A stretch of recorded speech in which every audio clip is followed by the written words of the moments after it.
Welcome back, everyone. Ready for another deep dive?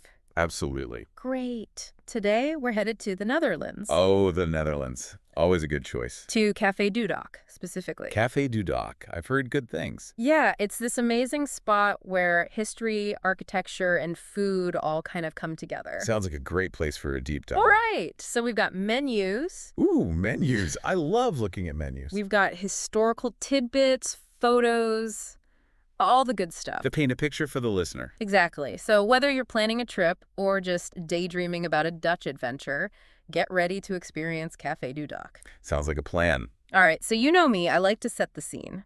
Where exactly are we in the Netherlands? Okay, so picture this. You're in Hilversum, right by the central station. Okay, I can picture that. Central station, lots of hustle and bustle. Yeah, but then right there, tucked away at Lorenseweg 1A, is Café Dudok. Easy to find. Easy to find, that's good. Yeah, they don't want to make it too hard for you to find this gem. So what's the vibe? Are we talking bustling city energy, or is it more laid back? Well, here's where it gets interesting. The building itself. Yeah. It's heavily influenced by the work of this renowned Dutch architect, Willem Dudok. Hold on, Willem Dudok, like the Dudok? Like the cafe's named after him? Could be. Our sources don't come right out and say it. Okay, all right, I see. But you can see the influence for sure. Yeah. Historical elegance, clean lines, Yeah. geometric shapes, Very Dutch. Yeah. but with a modern twist. It's Yeah. so cool. So it's like the best of both worlds. Exactly. And what's amazing is how that blend of old and new isn't just in the building. Oh, I see where you're going with this. It's in the cafe's offerings, too. Take a look at their menu. I mean, really look. Yeah, you have me at menu. We'll put links in the show notes, of course, but I'm just looking at it now. What are you looking at? They have a 3-course special, very refined, like, Oh, fancy. Okay. But then they also have borrelhapjes. Boral, what now? Borrelhapjes. Basically these delicious Dutch bar snacks. Bar snacks. Okay, so this isn't just some stuffy fine dining place. Not at all. I mean, don't get me wrong. I love a good 3-course meal, but sometimes you just want a snack. Absolutely. Café Dudok gets that.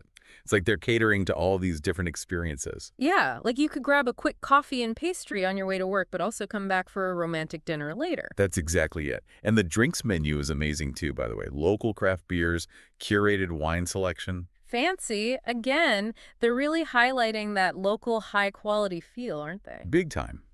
So out of all this, what's grabbing your attention? Tough question. What about you? Honestly, I'm drawn to the bites and buffets section. Bites and buffets. Okay, tell me more. Well, it just feels flexible, Mm-hmm. fun, like Café Dudok is ready to host anything, casual gathering or a full-blown party. I like it. Fits that whole something for everyone vibe we've been picking up on. For sure. So before we get too lost in menu dreams, let's rewind a bit.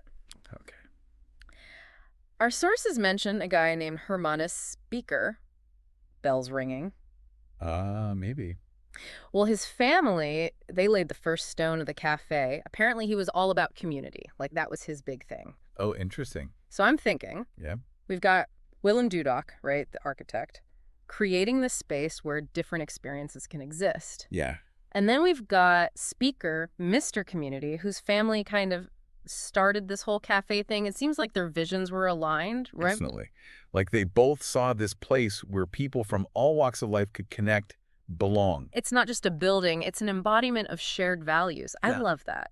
But now I'm wondering, how does that legacy, that feeling, how does it live on in Café Dudok today? That's the million-dollar question, isn't it? How does that legacy live on?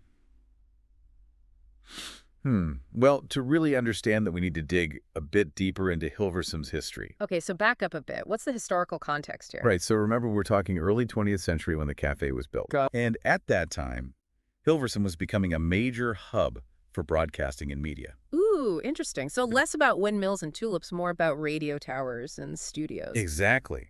Imagine this creative energy buzzing through the city, all these artists and writers and broadcasters. They needed somewhere to hang out, right? Like a place to swap ideas and stories and... Totally. And I'm thinking Café Dudok, with its inviting atmosphere, that focus on community. It just naturally became that hub. Makes sense? Yeah, like it was perfectly positioned physically and ideologically. Okay, but hold on. What about Hermanus Speaker? Oh, good point.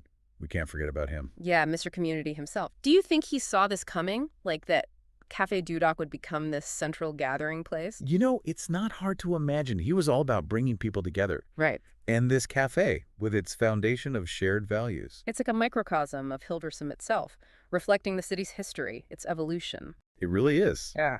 It makes you think about all the people who've walked through those doors over the years, the stories those walls hold, the laughter, the debates. Okay, you've sold me. Café Dudok is officially on my travel bucket list. It's a special place. It really is. But even if we can't teleport there right now, Right. you've given us enough to really start picturing it. So, listener, play along with us here. Imagine you've arrived at Café Dudok. You push open those grand doors, Yeah. step inside.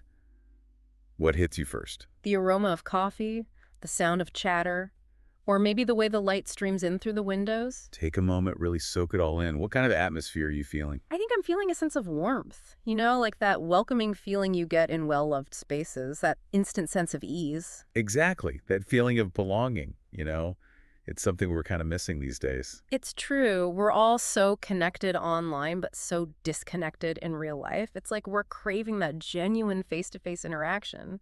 And that's where places like Café Dudok come in.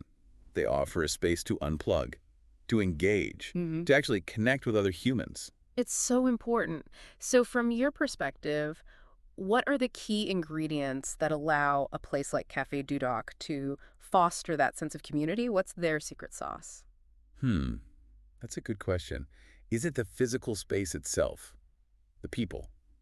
The customers? I think it's a combination of all those things, honestly.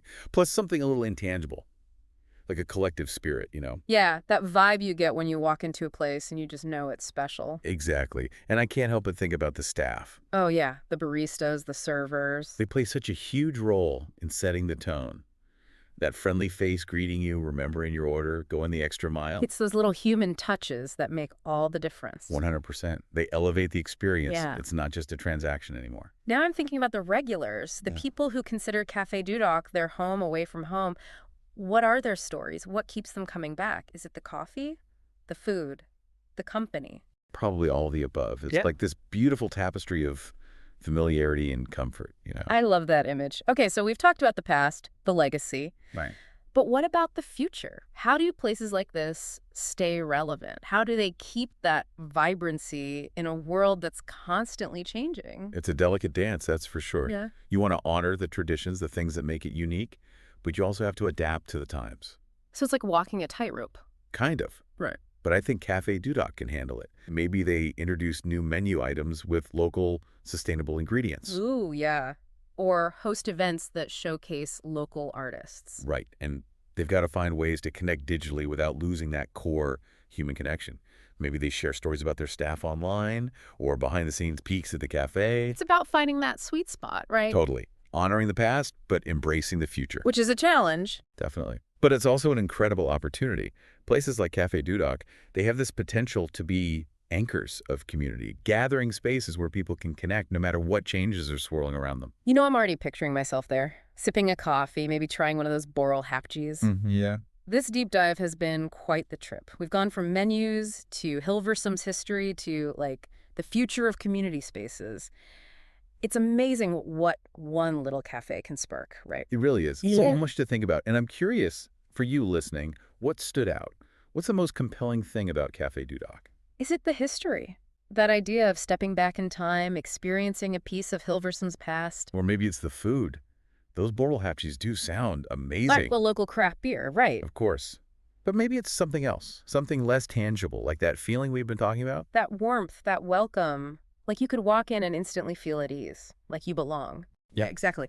Whatever it is, hold on to that feeling. Let it inspire you. There are special places out there, hidden gems waiting to be discovered. In your own community or maybe in your travels. Places that nourish your soul, spark your curiosity, places that connect you with other people. Exactly. And if you're thinking, okay, I need to know more about Café Dudok. Oh, well, we've got you covered. Check out their website, cafedudok.nl. Menus, photos, all that good stuff. Maybe even start planning a visit. Who knows? Maybe we'll bump into each other there someday. That would be fun.